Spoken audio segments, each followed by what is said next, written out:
clearing Russian forces from the center of Pokrovsk, improvement of the tactical position of the Ukrainian armed forces, and yet another missed Russian deadline for capturing Ukrainian territory. This is War Map on Freedom. I'm Lik Borisov. Hello. And let's start with an overview of the situation in the Pokrovsk direction. The Russians have missed their deadline once again.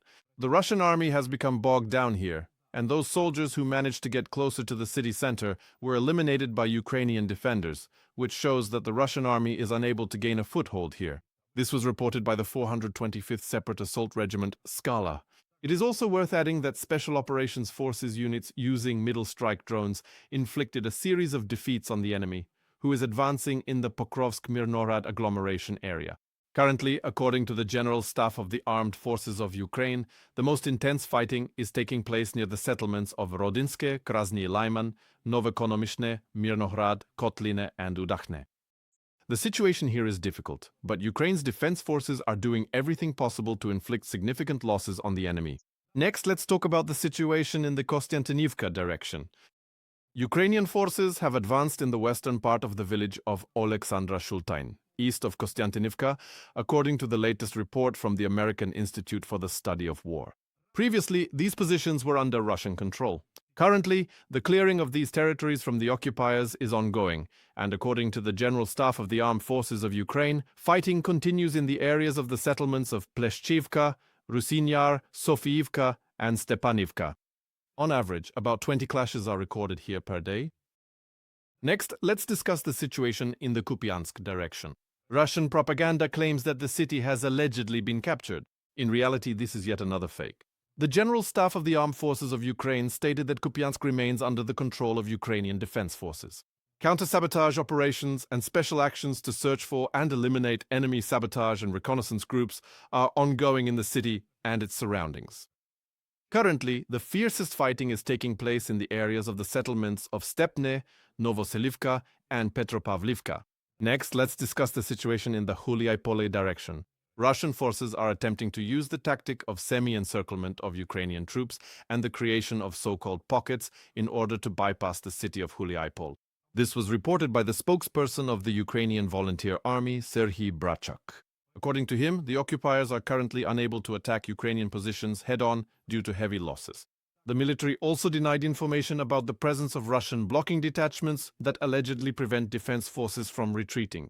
This information does not correspond to reality and is openly aimed at discrediting the military command, the defense forces of southern Ukraine said in a statement. Now let's discuss this situation at the front in more detail with Dmitry Snegirev, a military and political analyst. Dmitry, hello. In the Pokrovsk direction, the situation remains difficult, but Ukraine's defense forces have achieved some successes. Tell us more about them in detail. Yes, and in fact, these successes are significant. We're talking about the fact that Ukraine's defense forces have effectively cleared the center of Pokrovsk. This includes the area around the railway station, the Pedagogical College, and Soborny Square. It's also worth noting that the defense forces are using the tactic of destroying small assault groups. These are the so-called strike and search operations carried out by Special Forces units of the Special Operations Forces of the Main Intelligence Directorate of the Ministry of Defense of Ukraine. In addition, it's important to highlight the successful actions of the Special Operations Forces in eliminating the positions of Russian occupiers both in the industrial zone and accordingly directly within the city limits. In particular, we're talking about the fact that Special Operations Forces operators destroyed a tower at an industrial facility, which the occupiers had been using as a firing position, a machine gun. There were both machine gun crews and accordingly sniper nests recorded there. In addition, this position was used to adjust fire on the locations of our defenders. The strike drone used put a significant pause on the ability of Russian occupation forces to take advantage of the strategic height of these buildings. In addition, it should be noted that, notably, during the period of active combat operations, from the 1st to accordingly the 24th of November, Ukrainian Defense Forces successfully destroyed approximately around 400 Russian occupiers in Pokrovsk alone. These are irrecoverable losses. At the moment, the occupiers are trying to advance in the area of the railway line, which essentially divides the city in half. But, once again, I want to emphasize, at this moment, Ukraine's defense forces are expanding their area of presence. Moreover, there have been corresponding successes in terms of control over locations, not only by Ukraine's defense forces, but first and foremost by the occupying army. Well, with your permission, I will once again quote Russian public channels which describe the nature of combat operations in the Pokrovsk direction.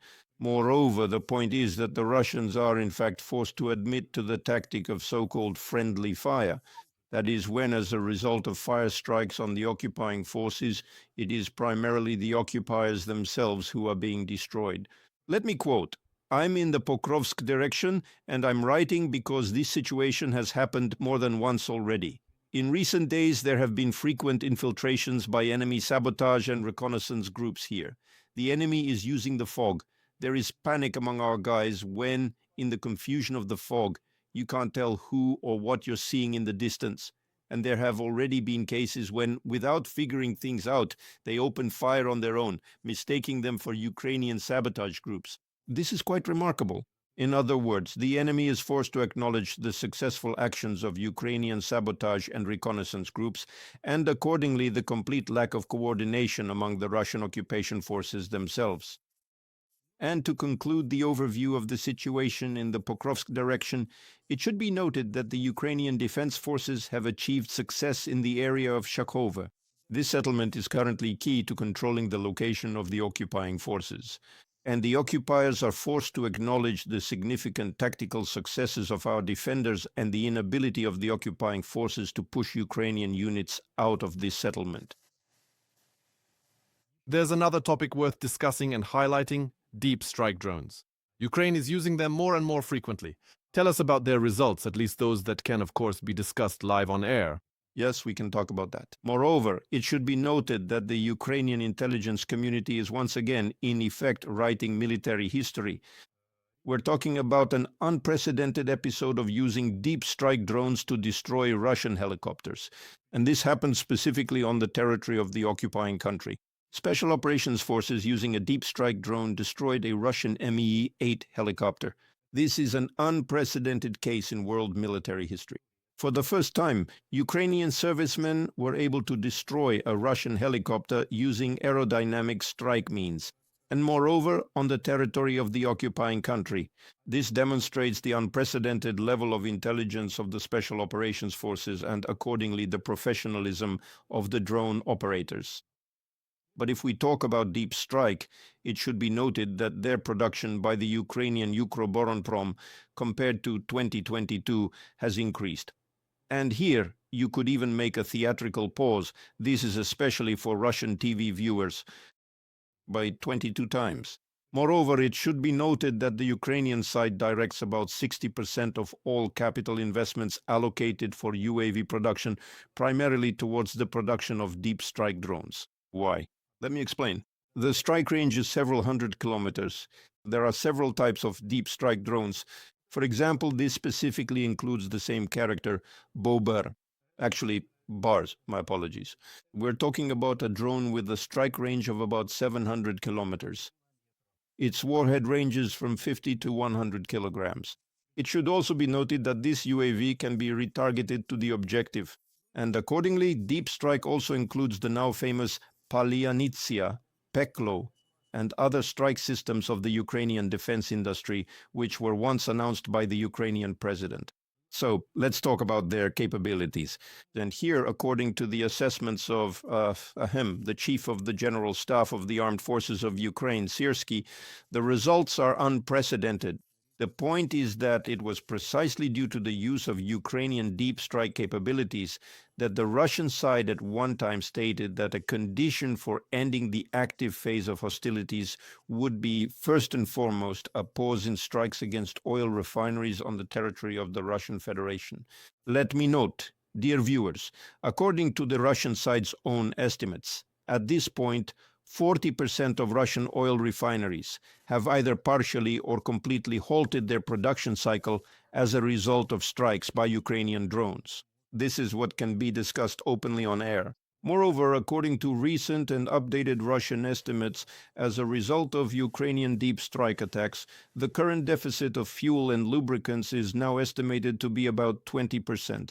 The Russian Federation, a country often called a gas station, has been forced to take unprecedented measures, namely a ban on the export of gasoline and diesel fuel, while at the same time increasing imports of gasoline from Belarus and Kazakhstan. Now let's talk in more detail about the strikes on Russian oil refineries. Am I correct in understanding that this is quite a painful and sensitive issue for the Russian Federation, given that Ukrainian drones and drone missiles can cover distances of over 1,000 kilometers from the Ukrainian border?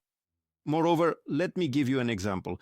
A drone from the main intelligence directorate of the Ministry of Defense of Ukraine struck oil refining facilities on the territory of the Russian Federation, specifically in Ukhta. The distance from the line of contact was about 2,000 kilometers.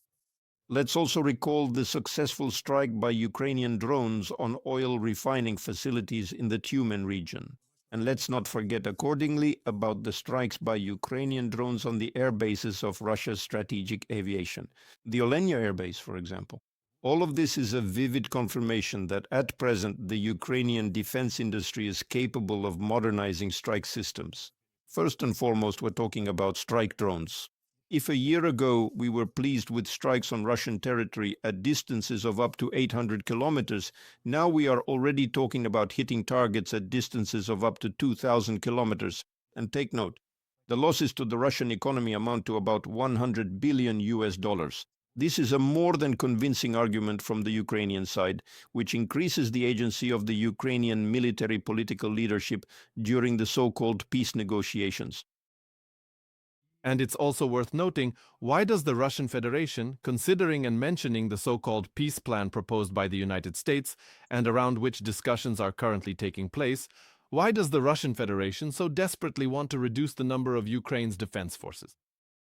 First and foremost, it's not even about the quantitative reduction of Ukraine's defense forces, but even the number that is being mentioned, whether by the American side or by European partners, 600,000 personnel, is 2.5 times greater than the size of Ukraine's defense forces as of February 2022.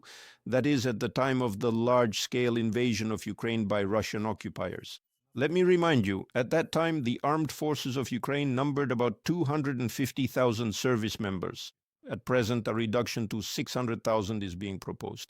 But the main point that the Russians insist on is specifically the reduction of the capabilities of Ukraine's defense forces to strike Russian territory with Ukrainian weapons. Moreover, they are insisting specifically on Ukrainian weapons, fully understanding that the tactical and technical characteristics of Western arms, like the ATACMS, have a range of 300 kilometers. And at the moment, the point is that the Ukrainian side has scaled up production of long-range Neptunes with a strike range of 1,000 kilometers. And now we're talking about creating an entire network of strike systems under the working name Flamingo, with ranges from 800 to 3,000 kilometers. And notice, what is the particular feature of using Ukrainian strike systems? The Ukrainian side is independent in making decisions about carrying out strikes. That is, we will not be consulting with our American, German, or British partners. We produced it and we launched it. That's exactly what frightens the Russian Federation.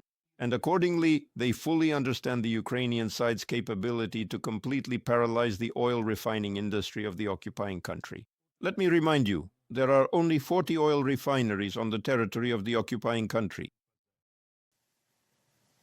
Dmitry, thank you so much for finding the time to join us on air. Dmitry Snegirev, military and political analyst, was with us, and we discussed the situation at the front as of these days.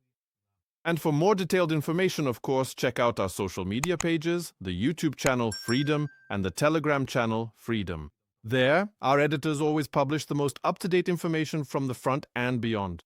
Thank you for your trust, and see you next time.